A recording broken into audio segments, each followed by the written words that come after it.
Who seeks recognition? From Pennsylvania? Thank you, Mr. Chairman. I move to strike the last word. Gentleman's recognized for 5 minutes. I support H.R. 6553, the TIER Act, introduced by Representative Andy Barr, which I also co-sponsor.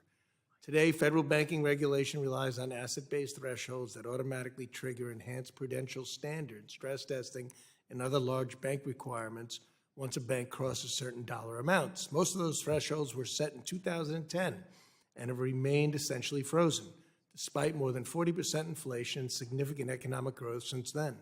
The practical effect is that banks well under $50 billion that are considering a merger must begin planning years in advance to comply with large bank regulations simply because crossing the $100 billion Category 4 threshold, triggering a different regulatory regime, regardless of actual risk.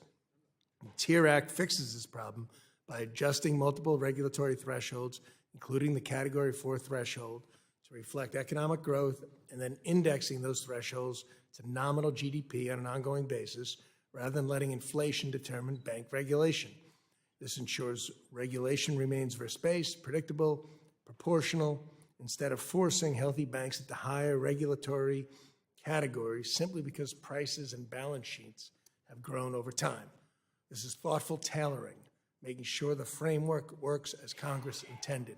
So I urge my colleagues to support H.R. 6553, and I yield back.